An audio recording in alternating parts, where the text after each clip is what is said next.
Hi friends, welcome to the part 4 lecture of unit number 23 of BFM. This is the theory portion and we are discussing treasury risk management. So देखिए, इससे पहले मैं आपको quick review दे देता हूँ हमने earlier 3 part में क्या क्या पढ़ा है। रिवीजन करना बहुत ज़रूरी है एग्जामिनेशन पॉइंट ऑफ व्यू से। चलिए, सबसे पहले मैंने आपको समझाया था कि मैंने आपको बताया था कि मार्केट में पैसा कमाना बहुत रिस्की होता है। ठीक है, ये खासकर हम ट्रेजरी मार्केट के बारे में बात करें। अब देखिए, रिस्क कौन क्रिएट करेगा, तो दूसरा डिपार्टमेंट रिस्क क्रिएट करेगा। फिर दोस्तों मैंने आपको बताया था कि बैंक जो है ना स्पेशली वनरेबल्स होते हैं, और फिर मैंने आपको लोन रिस्क के बारे में समझाया था। फिर मैंने आपको समझाया था कि हाई लिवरेज के रिगार्डिंग, यानी कि अपफ्रंट कॉस्ट ट्रेजरी जो है ना, ट्रेजरी को क्यों चूज किया जाता है, इसके पीछे 3 कारण है। सबसे पहला कारण है कि लो अपफ्रंट कॉस्ट होता है और लॉस होने का रिस्क के बारे, सॉरी मैं ट्रेजरी रिस्क के बारे में बता रहा हूँ। अपफ्रंट कॉस्ट कम होता है लेकिन लॉस होने का संभावना ज़्यादा रहता है। दूसरा मैंने आपको बताया था कि बिग बेट बिग रिस्क और शॉर्ट टर्म इरिवर्सिबल लॉस, मतलब मिस्टेक जो है तुरंत का तुरंत हो जाता है। ट्रेजरी के बारे में बात कर रहे हैं। और प्राइस हमेशा बदलेगा, मतलब मार्केट रिस्क तो रहेगा ही रहेगा। उसके अलावा मैंने आपको कुछ और ट्रेजरी रिस्क के बारे में बताया था, जैसे प्राइस समझिए कि एक रोलर कोस्टर की तरह मूव करता है। रिस्क जो है सभी साइड से होते हैं, systematic risk, unsystematic risk, different type of risk मैंने बताया। हमें ये श्योर करना है कि वो सभी हमारे पास इनफ कैश इन हैंड हो, हमारे पास इनफ लिक्विडिटी हो, ये हमें इंश्योर करना है। उसके लिए आता है हमारा लिक्विडिटी रिस्क मैनेजमेंट, यानी गैप को ब्रिज करना। अब किस गैप की बात हो रही है, कभी कभी कंपनी ज़्यादा खर्च कर देगी, जितना पैसा आएगा नहीं ज़्यादा खर्च कर देगी, तो गैप क्रिएट हो जाएगा, राइट। फिर मैं आपको, हमने बताया आपको कि interest rate risk versus liquidity risk, मतलब कि सेम कॉइन के दो मतलब एक ही सिक्का के दो पहलू होते हैं, राइट, लेकिन ट्रेजरी उनको सेपरेटली मैनेज करता है। मैंने आपको समझाया इंटरेस्ट रेट रिस्क क्या होता है, लिक्विडिटी रिस्क क्या होता है, एलएम क्या होता है, एसेट लायबिलिटी मैनेजमेंट क्या होता है। अब मैं समझाता हूँ कि कैसे जो है ट्रेजरी का रिस्क मैनेजमेंट टेक्निक्स क्या क्या होता है। सबसे पहला है कि ऑर्गेनाइजेशन का कंट्रोल होना, मतलब क्लियर गाइडलाइन सेट करना कि कैसे ये ऑपरेट होगा, ठीक है। फिर हम लिमिट सेट करते हैं, एक्सपोजर सीलिंग डालते हैं, ट्रेडिंग लिमिट डालते हैं, स्टॉप्स डालते हैं। अब देखिए कुछ स्टॉप का नाम मैं आपको बताता हूँ। फिर दोस्तों हमने डिस्कस किया था कि फ्रंट ऑफिस क्या है, ठीक है, front office, mid office, back office. Front office को हम लोग डील मेकर बोलते हैं, बैक ऑफिस को हम लोग रिकॉर्ड कीपर बोलते हैं, और मिडिल ऑफिस को हम लोग दोस्तों डील मेकर, रिकॉर्ड कीपर, और मिडिल ऑफिस को वॉच डॉग कहा जाता है, ठीक है। We have already discuss all this points, और क्या रिस्पॉन्सिबिलिटीज है, क्या रिस्क है, हमने डिस्कस किया था। फिर हमने रिपोर्टिंग स्ट्रक्चर के ब्रेकडाउन को डिस्कस किया था कि डील मेकर और रिकॉर्ड कीपर के पास क्लियर चेन ऑफ कमांड होता है, और वॉच डॉग के पास सेपरेट रिपोर्टिंग लाइन होता है। फिर हमने डिस्कस किया था कि कौन कौन से लिमिट्स होते हैं। अभी मैंने आपको लिमिट्स के बारे में बताया। देखिए लिमिट्स कौन कौन से होते हैं, एक होता है डील साइज लिमिट, एक होता है ओपन पोजीशन लिमिट, एक होता है स्टॉप लॉस लिमिट। तो ये सभी तो हमारे ट्रेजरी ट्रेडिंग लिमिट्स हैं। कुछ हमारे foreign exchange open position limit होते हैं, जैसे कैरी कॉस्ट, फिर day light limit, overnight limit, ठीक है, ये सभी। अब देखिए एक होता है foreign exchange forward position limit, तो इसके बारे में हमने डिस्कस किया, इसमें गैप क्या होता है, एग्रीगेटेड गैप लिमिट क्या है, राइट। तो हमने देखा था कि रिस्क को कंट्रोल करने के लिए यदि वैल्यू ड्रॉप होगा तो पैसा हम लूज कर देंगे, हम इंटरेस्ट पे मिस कर जाएंगे, या कॉस्ट ऑफ बोरोइंग रुपीज़। हमने day light limit, overnight limit को सेट करना, ये सभी पॉइंट को देखा था। फिर हमने देखा था कि locked in price versus changing interest rate, इसमें क्या डिफरेंस है, और इसको कंट्रोल करने के लिए गैप लिमिट आता है, ठीक है। फिर हमने रेगुलर चेकअप देखा और लिमिट्स को डिस्कशन किया था। और फिर टोटल लिमिट जो आता है बिगर ऑर्गेनाइजेशन का, जैसे कि आरबीआई का, हमने वो भी देखा, जिसको एग्रीगेट गैप लिमिट कहते हैं, ठीक है। और हमारे पास लिक्विडिटी होना बहुत ज़रूरी है, कैपिटल रिक्वायरमेंट के बारे में डिस्कस किया था। फिर नेक्स्ट हमने बताया था कि क्रेडिट चेक कैसे होता है रिस्क इन्वेस्टमेंट का। We have already discuss all this point. अब हम लोग आज के इस लेक्चर में ये सब, हाँ सॉरी, इसके बाद कुछ और पॉइंट भी मैंने आपको बताया था कि बैक ऑफिस जो है ट्रिप वाइर्स को देखता है। ट्रिप वाइर्स क्या क्या होते हैं, ठीक है, जैसे कि स्टॉप लॉस लिमिट को अलग अलग लेवल पे सेट किया जाता है। स्पेशल स्टॉप लॉस होता है स्टॉक के लिए और बॉन्ड के लिए, ठीक है। एक्सपोजर सेलिंग लिमिट के बारे में मैंने बताया, इससे डिफ़ॉल्ट रिस्क आता है। फिर उसके बाद एक्सपोजर सीलिंग के जो है ना, कंसल्टेशन रिस्क को प्रिवेंट करता है। फिर हमने डीईपी के बारे में आपको समझाया है कि जो डिलीवरी वर्सेस पेमेंट होता है वो सेफेस्ट तरीका होता है, लेकिन हमेशा पॉसिबल नहीं, हमेशा परफेक्ट नहीं होता डीईपी। मैंने आपको अल्टरनेटिव बताया था डीईपी का, राइट। तो उसके बाद दोस्तों हमने काउंटर पार्टी एक्सपोजर लिमिट देखा कि जिसे हम लैंड कर रहे हैं, जिसे हमको पैसा दे रहे हैं, उस पर क्या लिमिट डाला जाए, कंसिडर किया जाए कितना ट्रस्टवर्दी बोरोवर है, रिस्क को स्प्रेड किया जाए, ठीक है। अब हमने फिर उसके बाद काउंटर पार्टी एक्सपोजर लिमिट में कुछ और पॉइंट्स हमने देखे थे। क्रेडिट रिस्क और मार्केट रिस्क में क्या बेसिक डिफरेंस होता है, मार्केट रिस्क से कंपोनेंट्स कौन कौन से होता है, जैसे liquidity risk, currency risk, equity, commodity, everything we have discuss in the last lecture. और आज के इस लेक्चर को हम जारी रखते हैं दोस्तों अपने VAR वाले कॉन्सेप्ट से, वैल्यू एट रिस्क वाले कॉन्सेप्ट से। मार्केट रिस्क का मेजरमेंट टेक्निक होता है। सो चलिए VAR को डिस्कस करते हैं डिटेल में। और एक चीज़ याद रखिएगा कि आपसे पूछा जाए यदि कि लिक्विडिटी रिस्क से रिलेटेड कौन सा रिस्क है, तो इंटरेस्ट रेट रिस्क याद रखिएगा, बहुत इंपॉर्टेंट है। पिछली बार पूछा भी गया था एक सवाल इस पे, ठीक है। तो अब हम लोग जरा मार्केट रिस्क में वैल्यू एट रिस्क को डिस्कस करते हैं। VAR के बारे में मैंने आपको कंसेप्ट समझाया था, मैं फिर से रिपीट कर देता हूँ। इमेजिन कीजिए कि ट्रेजरी डिपार्टमेंट जो है स्पेशल टूल यूज कर रहा है जिसको हम लोग वैल्यू एट रिस्क बोलते हैं, ताकि एस्टिमेट कर सके कि कितना पैसा, how much money they could potentially lose, कितना पैसा वो लूज कर सकते हैं किसी अनएक्सपेक्टेड मार्केट चेंज होने के कारण, ठीक है। तो इसको हम लोग वर्स्ट केस सिनेरियो भी बोलते हैं। तो ये सबसे पहले काम कैसे करता है, तो इसमें क्या होता है कि VAR का फोकस होता है कि how much thing could worsen with a certain amount of time, right. With certain amount of time चीज़ कैसे वर्स हो सकती है। यार वर्स्ट के सिनेरियो के बारे में हम लोग बात कर रहे हैं।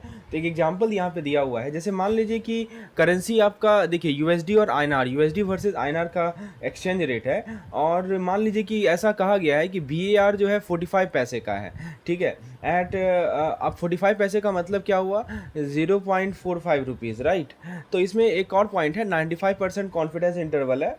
तो इसका मीनिंग क्या हुआ वो समझिए। इसका मीनिंग ये हुआ कि 5% चांस ऐसा है कि एक्सचेंज रेट जो है ना, वो 5% चांस ऐसा है कि रुपया जो है कमज़ोर हो जाएगा 45 पैसा से ज़्यादा अगेंस्ट द डॉलर। समझ रहे हैं, मतलब ये हुआ कि रुपया जो है 45 पैसा से ज़्यादा कमज़ोर हो जाएगा अगेंस्ट द डॉलर कल के दिन में, टुमारो, ठीक है। यही मतलब होता है कि ओवरनाइट VAR ऑफ 45%, क्योंकि VAR का मतलब समझिए कि वर्स्ट केस सिनेरियो। तो यहाँ पे रुपया कमज़ोर होगा डॉलर के कंपैरिजन में 45 पैसा ज़्यादा कमज़ोर हो जाएगा। मतलब ऐसा समझिए कि यदि आपका US डॉलर 100 रुपया है, तो जो आपका INR होगा ना, वो लगभग 50 होगा या 55 होगा, 45 कमज़ोर हो जाएगा। समझ रहे हैं बात को, ठीक है। तो इसका मतलब ये हुआ कि यदि आज के दिन में एक्सचेंज रेट जो है, स्पॉट रेट लिखा है ना, यदि मान लीजिए कि आज के दिन में एक्सचेंज रेट है 75 रुपीज़ पर डॉलर, मतलब हम कह रहे हैं कि 1 US डॉलर बराबर 75 रुपीज़ INR, ठीक है। तो वर्स्ट केस सिनेरियो क्या हो सकता है कल का, तो कल के दिन में वर्स्ट केस सिनेरियो हो सकता है कि 45 पैसा की बात हो रही है ना, तो 45 पैसा वर्स्ट केस सिनेरियो में होगा 74.55 हो जाएगा पर डॉलर। तो समझ में आया आपको, यही चीज़ बताया जा रहा है। आज के दिन में स्पॉट रेट यदि मान लीजिए USD जो है 75 INR है, तो कल के दिन में 0.45, मैंने बोला ना 45 पैसा VAR है, मतलब 45 पैसा और घटने का संभावना है। तो वर्स्ट केस सिनेरियो में कितना हो जाएगा, 45 घटा दीजिए ना, 45 पैसा घटा दीजिए तो 74.55 नहीं हो जाएगा। समझ में आ रहा है। तो VAR याद रखिए कि एक तरह का एस्टिमेट है, कोई गारंटी नहीं है। ये केवल कंसीडर कर सकता है कि नॉर्मल सर्कमस्टांस में क्या होने वाला है। हमेशा चांस हो सकता है कि इससे वर्स भी हो जाए। समझ रहे हैं। अब हम लोग डिस्कस करते हैं कि VAR इंटरेस्ट रेट किससे रिलेटेड। तो दोस्तों मैंने अभी आपको क्या बताया कि VAR को समझिए कि क्रिस्टल बॉल है, वो परफेक्ट बॉल नहीं है, समझे।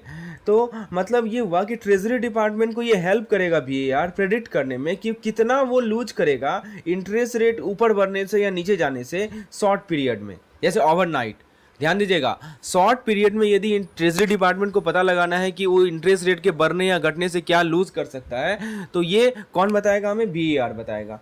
तो जैसे एग्जाम्पल से और समझते हैं, जैसे यहाँ देखिए एग्जाम्पल दिया हुआ है कि मान लीजिए कि कोई 1 साल का गवर्नमेंट बॉन्ड है, ठीक है, 1 ईयर गवर्नमेंट बॉन्ड है, उस पर जो हमारा यील्ड है, ठीक है, यील्ड समझते हैं ना, यील्ड यानी कि इंटरेस्ट रेट बोलते हैं हम लोग, इंटरेस्ट रेट बोलिए यील्ड बोलिए, बात बराबर ही है। 1 साल का गवर्नमेंट बॉन्ड है, उस पर जो यील्ड है वो यील्ड कितना का दिया हुआ है, यील्ड एट 95% कॉन्फिडेंस इंटरवल, और VAR दे रखा है 0.35%। समझ रहे हैं। अब इसका मतलब समझिए कि इसका मीनिंग ये हुआ कि 5% चांस है कि यील्ड जो है ना वो 0.35% ज़्यादा होगा कल के दिन में एज कम्पेयर टू टुडे। आज के दिन का यील्ड कितना है, आज के दिन का एक्चुअली यहाँ चीज़ छूट गया है, आज के दिन का यील्ड है 7.75%, ठीक है। तो आपको बताना है कि 5% चांस ऐसा है कि जो है ना कल का यील्ड 0.35% ज़्यादा हो जाएगा as compare to today's yield, ठीक है। तो अब सवाल है कि who cares about yield change, आखिर कौन केयर करता है? तो लेट्स डिस्कस, आइए डिस्कस करते हैं। देखिए दोस्तों, पहला है बॉन्ड बायर। बॉन्ड बायर जो है they care about the yield change. ठीक है, अगले स्लाइड में चलते हैं। हाँ, बॉन्ड बायर जो है वो यील्ड चेंज से रिलेटेड केयर करते हैं। यदि मान लीजिए ट्रेजरी डिपार्टमेंट एक बॉन्ड खरीदेगा आज के दिन में, तो वो इस बात पे ध्यान रखेगा ना कि यील्ड जो है फ्यूचर में घट ना जाए, राइट? क्योंकि बॉन्ड का प्राइस बढ़ेगा तो यील्ड घटेगा, सिंपल सा रूल है, आपको पता ही है कि प्राइस और यील्ड में इन्वर्स रिलेशन होता है। तो वर्स्ट केस सिनेरियो वीएआर के बेसिस पे क्या होगा कि यील्ड जो है अभी जो हमारा 7.35% है, और ये यील्ड जो है वो सॉरी अभी हमारा 7.75% है, 35 नहीं है, 7.75% है, ये घटकर 7.40 हो जाए, ये सबसे वर्स्ट केस सिनेरियो नहीं होगा। और मैंने अभी आपको बताया है कि वीएआर कितना दे रखा है, 0.35% ओवरनाइट का, तो 0.35% घटा दीजिए ना 7.75 में से, तो 7.40 पे आप आ जाएंगे। समझ रहे हैं? ये बॉन्ड बायर के लिए सबसे वर्स्ट केस सिनेरियो है। अब मैं आपको बॉन्ड सेलर के पर्सपेक्टिव में समझाता हूं। सुनिए, बॉन्ड सेलर के पर्सपेक्टिव में क्या होगा, मान लीजिए कि ट्रेजरी डिपार्टमेंट जो है ना वो बॉन्ड को सेल कर रहा है, सेल अ बॉन्ड, ठीक है, treasury department is selling a bond, तो वहां पे उस बात को ध्यान रखिएगा ना कि जो है फ्यूचर में यील्ड बढ़े, यील्ड में go up in future, right? समझ रहे हैं बात को कि मान लीजिए ट्रेजरी डिपार्टमेंट आज के दिन में बॉन्ड बेच रहा है, तो वो इस बात को ध्यान रखिएगा ना कि फ्यूचर में बॉन्ड ना बढ़े, यील्ड ना बढ़े, ठीक है, क्योंकि प्राइस घट जाएगा, क्योंकि वो तो चाहेगा ना कि हम अच्छा प्राइस में बेचें। तो उसका वर्स्ट केस सिनेरियो क्या हो सकता है? वर्स्ट केस सिनेरियो ये हो सकता है कि अभी का जो रेट है 7.75 है और ये बढ़ के 0.35 हो जाए, यानी 8.10 हो जाए। समझ रहे हैं बात को? तो सेलर के केस में वर्स्ट केस सिनेरियो ये होगा कि बॉन्ड का जो यील्ड है वो 8.10 हो जाए, उस केस में प्राइस घट जाएगा, इसको कम दाम में मिलेगा। यही बात बताया जा रहा है। अब आप एक बार एक वर्ड देखे होंगे, कॉन्फिडेंस लेवल, थोड़ा इसको इस पे थोड़ा सा प्रकाश डालते हैं। देखिए दोस्तों, यदि हमारा 95% कॉन्फिडेंस है ना, इसका मतलब ये होता है कि 5% चांस है कि यील्ड जो है इस वी आर अमाउंट से ज़्यादा बढ़ेगा, ठीक है। अच्छा, मान लीजिए यही कॉन्फिडेंस लेवल बढ़कर 99% हो जाए, तो इसका क्या मतलब है दोस्तों? इसका मतलब ये होता है कि एक छोटा सा चांस है, बहुत ही कम चांस है, 1% का चांस है, क्या, किस चीज का, कि यील्ड जो है वीएआर अमाउंट से ज्यादा बढ़ जाए। समझ रहे हैं? तो यही बताया जा रहा है। तो देखिए, एक तो पहली बात कि वीएआर का अमाउंट खुद ही ज्यादा होता है, उससे भी ज्यादा बढ़ने का ये चांस है। तो याद रखिए, मैं फिर से रिपीट कर दूं, बीएआर एक तरह का एस्टिमेट होता है, ये कोई गारंटी नहीं है, ये केवल कंसीडर करता है कि हमारे नॉर्मल सर्कमस्टांस में क्या होगा। It only considers what will happen in the normal circumstance. तो होपफुली आपको बीएआर का कंसेप्ट क्रिस्टल क्लियर होगा। अब मैं आपको बीएआर का कैलकुलेशन मेथड पे को समझाता हूँ। इमेजिन कीजिए कि ट्रेजरी डिपार्टमेंट जो है वो अलग अलग मेथड को यूज कर रहा है ताकि बीएआर निकाल सके, जिससे वो लॉस को कैलकुलेट कर सके, राइट? तो सबसे पहला मेथड है जिसको हम लोग बोलते हैं पैरामेट्रिक अप्रोच, या इसे हम लोग कोरिलेशन या वेरिएंस कोवेरिएंस अप्रोच भी बोलते हैं। तो ये मेथड क्या करता है ना कि फॉर्मूला बेस्ड मेथड को यूज करता है, स्टैटिस्टिकल फॉर्मूला को यूज करता है कि कितना वोलेटाइल मार्केट था, मार्केट पास्ट में अभी तक है। दैट मीन्स कैसा एक्सचेंज रेट फ्लक्चुएट किया है historically, how exchange rate has fluctuated historically. मतलब सवाल ये है कि uses statistical formula based on market volatility, standard deviation of historical exchange rate, मतलब कि हमारा जो एक्सचेंज रेट है वो हिस्टोरिकली कैसे फ्लक्चुएट हुआ है। मैं आपको एग्जांपल लेके समझाता हूँ। जैसे मान लीजिए कि हमारा रुपीज़ है, ठीक है, तो रुपीज़ का जो अप एंड डाउन है, रुपीज़ का जो अप एंड डाउन है आप उसे ट्रैक कर रहे हैं अगेंस्ट द डॉलर। एक साल तक, for a year you are tracking the rupees up and down, right? तो ये मेथड कंसिडर करेगा इन सभी अप एंड डाउन को, ताकि हम फ्यूचर रिस्क को कंसिडर कर सकें, राइट? तो ये हम लोग पैरामेट्रिक अप्रोच की बात कर रहे हैं कि रुपी का वैल्यू बढ़ रहा है, रुपी का वैल्यू घट रहा है अगेंस्ट डॉलर, ठीक है, आप डेली ट्रैक कर रहे हैं, और ये मेथड उन सभी अप एंड डाउन को कंसीडर करेगा ताकि हम फ्यूचर रिस्क को एस्टिमेट कर सकें। अच्छा, ये तो समझ में आ गया। और ये क्या एज्यूम करता है कि नॉर्मल डिस्ट्रीब्यूशन, ये मेथड एज्यूम करता है कि हमेशा जो है प्राइस का मूवमेंट जो है वो नॉर्मल बेल कर्व की तरह होगा। आप नॉर्मल डिस्ट्रीब्यूशन समझते हैं ना, इसको बोलते हैं बेल कर्व। तो ये एज्यूम करता है कि जो प्राइस का जो मूवमेंट होगा ना वो हमेशा नॉर्मल बेल कर्व की तरह होगा, और बहुत सारे दिनों में ना बहुत कम चेंजेस आएंगे, और ओकेजनल जो है बहुत बिगर स्विंग अप एंड डाउन आ सकता है। समझ में आ रहा है? ये एज्यूम करता है कि नॉर्मल डिस्ट्रीब्यूशन होगा। यहाँ तक क्लियर है कंसेप्ट? पैरामेट्रिक अप्रोच की बात की जा रही है। अब एक पॉइंट को समझिए, देखिए ये इस बात को भी कंसीडर करता है कि जो सेंसिटिव डिफरेंट इन्वेस्टमेंट, मतलब अलग अलग जो इन्वेस्टमेंट है वो कितना ज़्यादा सेंसिटिव है दूसरे फैक्टर से। इमेजिन कीजिए स्टॉक प्राइस जो है वो ओवरऑल स्टॉक मार्केट के चेंज आने से अफेक्ट हो रहा है, इंटरेस्ट रेट के चेंज होने से अफेक्ट हो रहा है, एक्सचेंज रेट के चेंज होने से अफेक्ट हो रहा है। We are talking about stock price, interest rate change हुआ, स्टॉक प्राइस चेंज हो गया। समझ रहे हैं? तो ये मेथड जो है सारे कनेक्शन को अपने अकाउंट में लेता है। वही कहा जा रहा है कि कितना सेंसिटिव है बहुत सारे फैक्टर से, राइट। अब एक और पॉइंट को समझिए दोस्तों, VAR को कैसे निकालेंगे? VAR निकालने का सिंपल सा तरीका है कि वोलेटिलिटी को मल्टीप्लाई कर दीजिए, ठीक है। अच्छा अब आप सुनिए, वोलेटिलिटी को मल्टीप्लाई नहीं करना है, वोलेटिलिटी का जो मेजर होता है उसको मल्टीप्लाई करना है। अब आप पूछेंगे मेजर क्या हो सकता है? जैसे कि स्टैंडर्ड डेविएशन, उसको क्या किससे मल्टीप्लाई करना है? The number that reflect the confidence level, ठीक है। तो सिंपल सी बात है, multiplying volatility by the number of standard deviation needed for the given confidence level, ठीक है। सिंपल सा काम क्या करना है ना, आपको वोलेटिलिटी निकालना है और वोलेटिलिटी को मल्टीप्लाई कर दीजिए, कितना स्टैंडर्ड डेविएशन आपको चाहिए, एक सर्टेन मतलब उस पार्टिकुलर कॉन्फिडेंस लेवल पर आपका स्टैंडर्ड डेविएशन है कितना, उसको मल्टीप्लाई कर दीजिए वोलेटिलिटी से, तो आपको VAR मिल जाएगा। समझ में आया? अब आप ये समझिए कि जो मैथ है VAR के पीछे वो कॉम्प्लिकेटेड है, लेकिन आइडिया एकदम सिंपल है, सिंपल आइडिया है। समझिए कि एक तरह का फैंसी टूल है जो कि ट्रेजरी डिपार्टमेंट को हेल्प करता है कि वो एस्टिमेट कर पाए कि कितना पैसा वो लूज करेगा अलग अलग सिचुएशन में। अब सवाल ये उठता है कि ये इसकी एप्लीकेशन क्या है, what is the usefulness? Let's understand. First of all it is easy to understand. देखिए दोस्तों, कैलकुलेशन भले ही कॉम्प्लेक्स क्यों ना हो, लेकिन जो आउटपुट हमें मिल रहा है, जो VAR हमें मिल रहा है, वो सिंगल नंबर होगा जिसको इंटरप्रेट करना काफी आसान होगा। समझ रहे हैं? तो इसको समझिए कि एक तरह का रिस्क स्कोर है, जितना ज्यादा नंबर होगा उतना ही हमारा लॉस होने का संभावना ज्यादा होगा।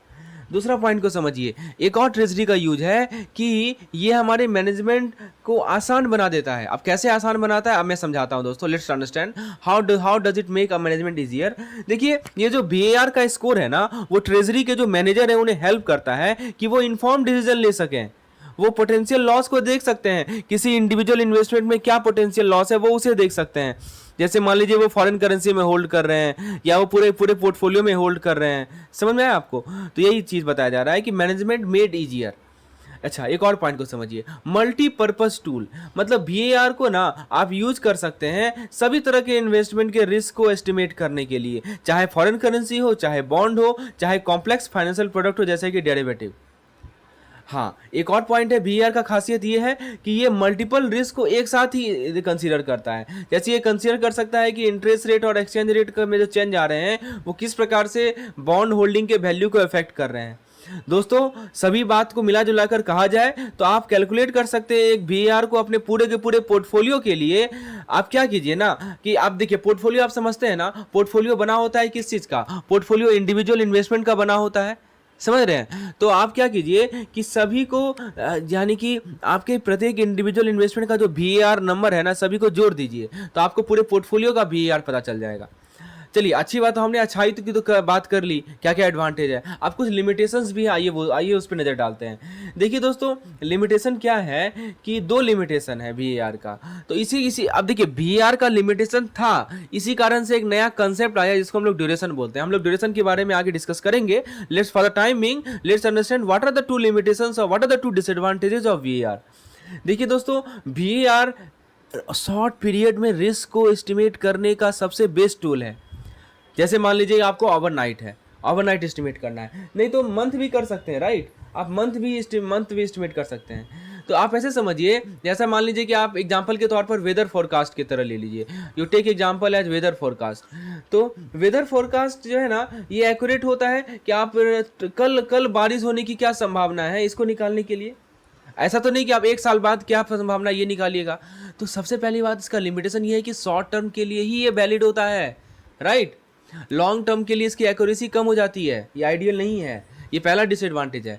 दूसरा डिसएडवांटेज ये है कि VAR कैलकुलेशन जो लॉन्गर पीरियड के लिए है वो इसकी एक्यूरेसी कम होती है, राइट। अच्छा अब आप ये श्योर कीजिए कि जो आपका वैल्यू एट रिस्क है ना वो ऑन द ट्रैक रहे। कैसे श्योर करें? तो उसका तरीका है कि आप रेगुलर चेकअप कीजिए। ये इंपॉर्टेंट है कि आप रेगुलरली टेस्ट कीजिए VAR मॉडल को, ये देखने के लिए क्या ये अभी तक एक्यूरेट है। आप जैसे कि किसी वेइंग स्केल को कैलिब्रेट करते हैं ना, ताकि ये श्योर करे कि आपको राइट वेट दे, उसी प्रकार से आपको VAR को भी क्या करना है, रेगुलर चेक करना है, रेगुलर टेस्ट करना है। अब मैं आपको ड्यूरेशन को इंट्रोड्यूस करता हूँ। देखिए दोस्तों, ड्यूरेशन रिस्क के बारे में नया तरीका है सोचने का। ये क्या होता है कि ड्यूरेशन एक दूसरा कंसेप्ट है जिससे हम लोग रिस्क को एसेस कर सकते हैं, केवल इन्वेस्टमेंट के लिए ही नहीं, किसी भी चीज के लिए जो कि इंटरेस्ट रेट से अफेक्टेड है। तो इंटरेस्ट रेट से कोई भी चीज यदि अफेक्टेड होता है तो उसको रिस्क को एस्टिमेट करने के लिए हम लोग ड्यूरेशन को यूज करते हैं। इसके बारे में हम लोग ज़्यादा डिस्कशन करेंगे आगे, लेकिन ड्यूरेशन जो है ना लोन के लिए, बॉन्ड के लिए, सब जगह अप्लाई होता है। अब सवाल है कि ये किस पे बिल्ड होता है? तो ये बिल्ड होता है YTM पे।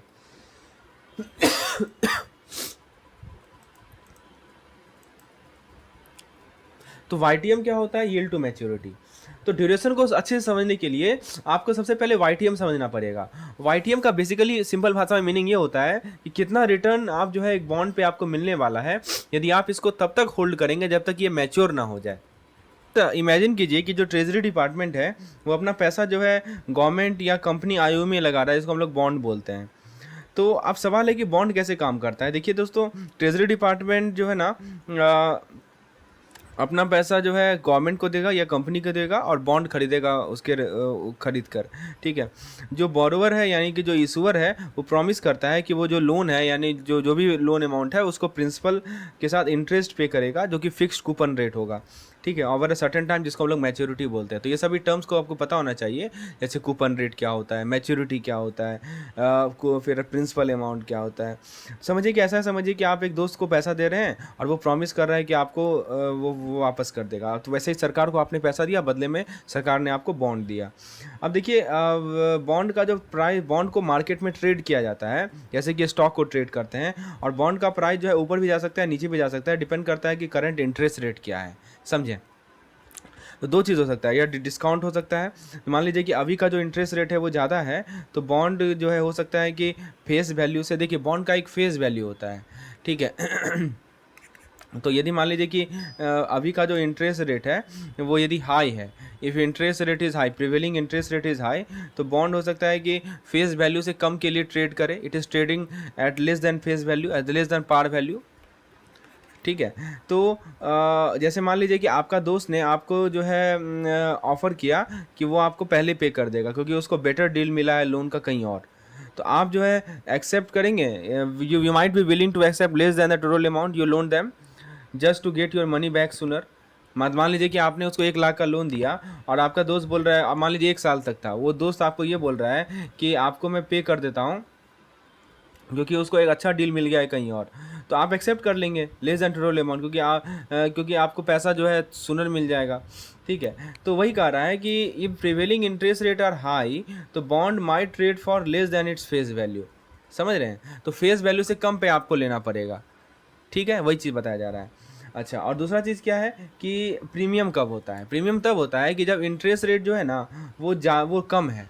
If interest rate is low, अब यदि इंटरेस्ट रेट कम होगा तो बॉन्ड को ट्रेड किया जाएगा more than the face value. जैसे मान लीजिए कि आपने अपने फ्रेंड को लोन दिया कम इंटरेस्ट रेट पे, लेकिन अब इंटरेस्ट रेट जो है बहुत हाई है, तो कोई और आदमी जो है वो आपका लोन खरीदना चाहेगा आपसे मोर देन फेस वैल्यू, क्योंकि उसको एक बेटर इंटरेस्ट रेट मिलेगा जहाँ पे कहीं और नहीं मिल सकता है। समझ रहे हैं? वही पॉइंट बताइए। इसको ये पहले को बोलते हैं डिस्काउंटेड, दूसरे को बोलते हैं प्रीमियम, ठीक है। तो दोस्तों, बॉन्ड का जो कूपन रेट वो इंटरेस्ट रेट होता है जो कि आपको मिलेगा यदि आप बॉन्ड को मैच्योरिटी तक रखेंगे, उसको कूपन रेट बोलते हैं। लेकिन वो पूरा कहानी नहीं है, ठीक है। पूरा कहानी क्या है कि यील्ड जो है ना टोटल रिटर्न होता है जो कि आपको बॉन्ड पे मिलेगा यदि आप कूपन रेट को कंसीडर करें, मार्केट प्राइस को कंसीडर करें। 3 चीज़ों को कंसीडर करना पड़ता है यील्ड देखने के लिए। पहला कूपन रेट, दूसरा मार्केट प्राइस, तीसरा रिमेनिंग मैच्योरिटी, कितने लंबे तक आपने बॉन्ड को होल्ड किया है। अब मैं आपको YTM समझाता हूँ। YTM क्या होता है? Yield to maturity. और यील्ड टू मैच्योरिटी जो है ना ट्रू रिटर्न माना जाता है। क्यों? देखिए, YTM एक स्पेशल कैलकुलेशन है जो कि आपको बताता है कि इफेक्टिव इंटरेस्ट रेट जो कि आप अर्न करेंगे यदि आप एक बॉन्ड को करंट मार्केट प्राइस पे खरीदते हैं और उसको मैच्योरिटी तक होल्ड करते हैं। मतलब किसी बॉन्ड को आपने करंट मार्केट प्राइस पे खरीदा और उसको मैच्योरिटी तक होल्ड किया, तो आपको कितना रिटर्न मिलेगा वो YTM बताता है। ये सारे कूपन पेमेंट को कंसिडर करेगा जो आप रिसीव किए हैं, और प्रिंसिपल रिपेमेंट को भी कंसिडर करेगा जो कि मैच्योरिटी पे आपको मिलेगा। जैसे आपने सारा डिटेल डाल दिया, आपने coupon rate, maturity, market price calculator में डाल दिया, तब जाके आपको YTM निकाला। तो ये एक आपको समझिए कि APY है। APY क्या होता है? एनुअल परसेंटेज यील्ड होता है आपके बॉन्ड इन्वेस्टमेंट का, ठीक है। उसके बाद हम लोग बात करते हैं bond yield and market price. क्या मतलब हुआ कि कैसे जो है बॉन्ड का प्राइस और इसका रिटर्न जो है वो कनेक्टेड होता है। मैं यील्ड और बॉन्ड की प्राइस की बात कर रहा हूँ। तो मैंने आपको पहले ही बताया था कि यील्ड और प्राइस जो इन्वर्स रिलेशन होता है, अभी वही मैं समझा रहा हूँ। इमेजिन कीजिए कि बॉन्ड जिसके पास, बॉन्ड को समझिए कि एक तरह का सेविंग अकाउंट है जिसमें फिक्स इंटरेस्ट रेट है, यानी फिक्स कूपन रेट है जब तक आप मैच्योरिटी तक होल्ड करते हैं। अब देखिए बॉन्ड का फीचर, पहला फीचर क्या है? Coupon rate. मतलब क्या हुआ कि एक फिक्स इंटरेस्ट रेट होता है जो कि आपको बॉन्ड के फेस वैल्यू पे मिलता है, ठीक है। जैसे कि आपको सेविंग अकाउंट पे आपको एनुअल परसेंटेज यील्ड मिलता है, वैसे ही। दूसरा फीचर है मार्केट प्राइस। मार्केट प्राइस क्या है कि जो प्राइस आप बॉन्ड के लिए पे करते हैं मार्केट में, और ये प्राइस फिक्स नहीं होता, ये चेंज भी हो सकता है। तीसरा है हमारा, तीसरा जो फैक्टर है वो है प्राइस और इंटरेस्ट रेट। अगले स्लाइड में देख सकते हैं आप, ठीक है। तो अब देखिए डिस्काउंट में कब होगा, डिस्काउंट में कब होगा, मैंने आपको बताया था कि यदि इंटरेस्ट रेट जो है जनरल हाई है तो आप जो है बॉन्ड को फेस वैल्यू से कम अमाउंट में जो है खरीद सकते हैं। You might be able to buy the bond for less than the face value, जैसे डिस्काउंट मिलना होता है। ऐसा इसलिए क्योंकि जो फिक्स इंटरेस्ट रेट जो कि आपको बॉन्ड पे मिल रहा था, यानी कूपन रेट जो मिल रहा था, वो लोअर है, वो कम है, जो कि आप अर्न कर सकते हैं कहीं और जिसमें हायर इंटरेस्ट रेट है। समझ रहे हैं बात को? तो देखिए इसका मतलब समझिए, बहुत इंपॉर्टेंट चीज़ है, इसको इसको याद रखना बहुत इंपॉर्टेंट है। डिस्काउंटिंग का मतलब क्या होता है? जैसे मान लीजिए कि आपने सरकार से बॉन्ड खरीदा। अब सरकार को आपने पैसा दिया, सरकार ने आपको बॉन्ड दिया, तो वो एक कूपन रेट देगा ना, ठीक है, जो मतलब उस रेट पे आपका पेमेंट होगा। अब केस को समझिए कि यदि डिस्काउंट है, तो डिस्काउंट होने का मतलब ये हुआ कि जो मार्केट में इंटरेस्ट रेट है वो हायर है, तो आप क्या चाहेंगे? आपको ज़्यादा इंटरेस्ट रेट मिले, तो आप क्या करेंगे? आप बोलेंगे कि मुझे मेरा पैसा लौटा दो, सरकार को बोलेंगे मुझे मेरा पैसा लौटा दो, क्योंकि मुझे पैसा को यहाँ इन्वेस्ट करना है जहाँ पे इंटरेस्ट रेट मुझे ज़्यादा मिलेगा, ठीक है। तो इसीलिए कहा जाता है कि फेस वैल्यू से भी कम आप जो है बॉन्ड को बाई कर सकते हैं। और यदि प्रीमियम में है तो फिर मतलब क्या हुआ? प्रीमियम होने का मतलब, प्रीमियम तब हो सकता है कि जब इंटरेस्ट रेट जो है जनरल में लो है, जनरली इंटरेस्ट रेट क्या है? लो है। तो उस केस में क्या होगा? इंटरेस्ट रेट कम है, मान लीजिए कि मार्केट का इंटरेस्ट रेट कम है, कूपन इंटरेस्ट रेट ज़्यादा है, तो उस केस में क्या होगा कि आपको ज़्यादा पे करना पड़ सकता है फेस वैल्यू को बॉन्ड खरीदने में। ठीक है। तो वही चीज़ बताया जा रहा है कि प्रीमियम के केस में ग्रेटर देन पार वैल्यू होता है। अब मैं आपको यील्ड और करंट इंटरेस्ट रेट के बारे में समझाता हूँ। यील्ड जो टोटल रिटर्न होता है जो कि आपको बॉन्ड पे मिलेगा यदि आप कूपन रेट को कंसीडर करेंगे, मार्केट प्राइस को कंसीडर करेंगे जिसमें आपने बॉन्ड को खरीदा था, और तीसरा आप कंसीडर करेंगे कितने लंबे आपने बॉन्ड को होल्ड किया है। अब दो तरीका है यील्ड को देखने का। एक तरीका होता है जिसको हम लोग करंट यील्ड बोलते हैं। ये एक सिंपल कैलकुलेशन होता है जो कि कंसीडर करता है कि कूपन रेट और करंट मार्केट प्राइस को कंसीडर करता है। It only consider coupon rate and current market price.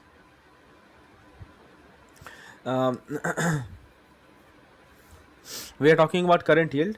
तो ये एस्टिमेशन होता है आपके एनुअल रिटर्न का based on these two factor. कौन से फैक्टर हैं? मैंने आपको बताया, coupon rate and current market price. लेकिन ये जो है इस बात को ध्यान नहीं रखता है कि what you might do with the interest payment you receive. और दूसरा तरीका है YTM। YTM क्या होता है? YTM एक सॉफिस्टिकेटेड कैलकुलेशन है जो कि आपको बताता है कि इफेक्टिव इंटरेस्ट रेट जो कि आप अर्न करेंगे यदि आप एक बॉन्ड को खरीदते हैं, राइट। तो फ्रेंड्स आज की वीडियो को यहीं समाप्त करते हैं। बाकी जो हमारा फिफ्थ वीडियो आएगा इस चैप्टर से, उसमें हम लोग आगे के डिस्कशन को जारी रखेंगे। धन्यवाद।